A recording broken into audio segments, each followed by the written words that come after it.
కాంగ్రెస్కి జిందగీలో ఏమైనా మిగిలిందంటే ఈ ఫోటో ఒక్కటి మిగిలింది. నాయనమ్మ ముక్కు సేమ్ ముక్కు ఉన్న ప్రియాంక వాడ్రా గాంధీ ఇలా పార్లమెంట్లో అడుగుపెట్టబోతుంది అనుకుంటా. అయితే ఇలా ప్రియాంక వాడ్రా ఎలక్షన్లో గెలిచిన తర్వాత కాంగ్రెస్ నుంచి ఒక వరిష్ఠ నాయకుడు ఏమని అన్నాడంటే తెలంగాణలకేని అదానీ రిపోర్ట్ గిట్లా మేము ముందు పెట్టినుంటే అసలు ఇంకా మహారాష్ట్రలో ఎలక్షన్స్ మా కాంగ్రెస్కి చాలా ఫేవర్ వస్తుండే అని అన్నాడు. అమ్మ తోడు రేపు మేము డికోడ్ చేస్తాం అదానీది కంప్లీట్గా ఎవరెవరో పెట్టారు. గుడ్డి భక్తి మంచిది కాదు గిరీష్ అని అన్నారు. నేను చేస్తా కాబట్టి చిత్రగుప్తుల మీరు కమెంట్స్ రెడీ చేసి పెట్టుకోరు, మీరు కంప్లీట్గా మీ ఆధారాలు రెడీ చేసి పెట్టుకోరు.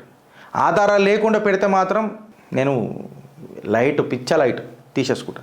సో ఆధారాలు రెడీ చేసి పెట్టుకోరు. Tomorrow we will open the chit of Adani once again and with all the valid facts. Be vigil and ఏమంటారు చాలా ఫోకస్గా ఉంటుంది. ప్రియాంక వాద్రా గాంధీ గెలిచిన ఈ తరుణంలో వాళ్ళ కుటుంబానికి ఏమైనా పెద్దగా జరిగిందా, ఆనందం తెచ్చిందా అని అంటే కుటుంబ సభ్యులకు తప్ప ఇంకొక ఫ్యామిలీ హిస్టరీ వాళ్ళ కితాబులో పడడం తప్ప దేశ ప్రజలకు or to that matter Congress కార్యకర్తలకు ఏమన్నా ప్లస్ పాయింట్ అయిందా? నేనైతే ఖాళీ అంట. ఇలా ఉద్ధవ్ ఠాక్రే ఓటమి ఐడియాలజీ అంటే ఆయన సర్నేమ్ ఏదైతే ఉండేనో ఇంటి పేరు ఏదైతే ఉండేనో ఐడియాలజీ కింద తల దించాల్సి వచ్చిందా లేదా? తన తండ్రి తీసుకొచ్చిన ఐడియాలజీ బాలాసాహెబ్ ఠాక్రే ఐడియాలజీ ముంగట ఠాక్రే అననే ఆ పేరు సర్నేమ్ ఏదైతే ఉండేనో ఇంటి పేరు ఏదైతే ఉండేనో సిద్ధాంతం ముంగట సీదా తల దించిందా లేదా? మహారాష్ట్ర ఎలక్షన్ మనకు అది చూపింది. ఇవాళ ఒక గర్వకారణం ఏందనంటే భారతీయ జనతా పార్టీ తన గెలుపు గుర్రాలను ముంగట వెట్టుడు షురువు చేసింది. నరేంద్ర మోదీ గారు లాస్ట్ టైం ఎన్ని ర్యాలీలు చేసిరు, ఈసారి ఎన్ని ర్యాలీలు చేసిరు ఒకసారి మీరు చూడుర్రి. తన సెకండ్ ర్యాంకింగ్ నాయకులకు భారతీయ జనతా పార్టీ పెద్దపీట వేసుడు షురువు చేసింది. మోడీ గారి ర్యాలీల కంటే ఈసారి Amit Shah and to that matter Yogi Adityanath గారి or to that matter Hemant Biswas Sharma ఇట్లాంటి మీకు సెకండ్ ర్యాంకింగ్ నాయకులు బాగా ర్యాలీలు కనిపించినాయి. అదే కాంగ్రెస్లా సెకండ్ ర్యాంకింగ్ నాయకుడు చాలా దూరం మాట. ఫస్ట్ ర్యాంకింగ్ నాయకుడే లేకపోయా, కరువైపోయా. ఏం మాట్లాడాలనో వాళ్ళకు తెలివి లేకపోయా. సో ఒక బెస్ట్ లీడర్ అనేటోడు 10 మందిని ఇన్ఫ్లుయెన్స్ చేసేటోడు అవుతాడు, 10 మందిని మేనేజ్ చేసేటోడు కాదు. ఈ ఇన్ఫ్లుయెన్షియల్ లీడర్కి మేనేజింగ్ లీడర్కి తేడా అబ్సల్యూట్గా మీకు నరేంద్ర దామోదర్ దాస్ మోదీ నేతృత్వంలో నాయకత్వంలో అబ్సల్యూట్గా కనిపిస్తుంది. అందరు సెకండ్ మంచి ర్యాంకింగ్ నాయకు. ఇప్పుడు 2.5 కోట్ల జనాభా ఉన్న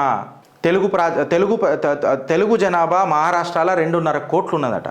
ఆ 2.5 కోట్ల జనాభాకు ఏ రకంగా తిప్పినరు అని అంటే పవన్ కళ్యాణ్ కీ ఫ్యాక్టర్ ఒకటి కూడా ఉన్నదాడ. లేదని అనలేం, దాన్ని లైట్ తీసుకోలేం. బటేంగేతో కటేంగే అని యోగి ఆదిత్యనాథ్ గారు ఇచ్చిన slogan and to that matter Yogi Adityanath గారి ర్యాలీలు అండ్ హేమంత్ బిస్వా గారి ర్యాలీలు, అమిత్ షా గారి ర్యాలీలు. మళ్ళీ మీరు అక్కడ చూస్తే మహారాష్ట్రలో క్యాంపెయిన్ చేసుకుంటూ పోతుంటా మణిపూర్లో బగ్గుమనగానే క్యాంపెయిన్ వదిలిపెట్టి మణిపూర్లో కనబడ్డాడు మన కేంద్ర హోంశాఖ మాత్యులు అమిత్ షా గారు. అంటే ప్రయారిటీస్, నమ్మకం సెకండ్ లైన్ నాయకులు చూసుకుంటారు.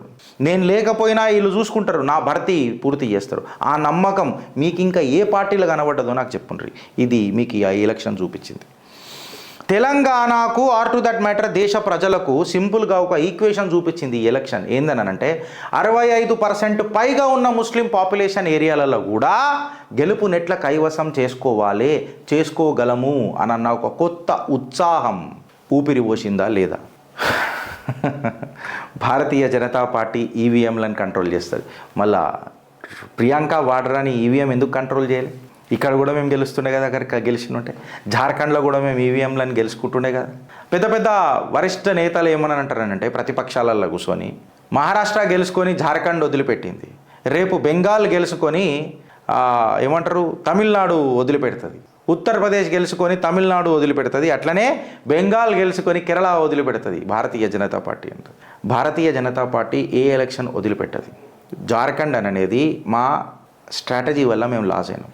It is absolutely clear. Sheet sharing విషయాలలో కొంచెం కిరికిరి నడిచింది. మాకు అంటూ ఒక క్యాండిడేట్ ఫేస్ లేక మాకు ఒక కిరికిరి నడిచింది. కల్పనా సోరెన్ మాతృత్వ అమ్మలకు కలిపి ఒక స్కీమ్ తీసుకొని వచ్చింది, 1000 రూపాయలు వంచింది. అక్కడ భారతీయ జనతా పార్టీ మేము విజిల్ లేకపోయినాం. తప్పులు అవుతాయి, బట్ తప్పు తెలుసుకున్న తర్వాత తిరిగి గ్రాండ్ ఫ్యాషన్కి వస్తుంది భారతీయ జనతా పార్టీ. ఇది టైమ్ అండ్ అగైన్ ప్రూవ్ అయింది. Whether it may be Haryana or yesterday it was Maharashtra and perhaps day after tomorrow it may be Telangana. Bharat మాతాకి జై. ఎలక్షన్ మాత్రం భారతీయ జనతా పార్టీ ఖచ్చితంగా గెలుస్తుంది.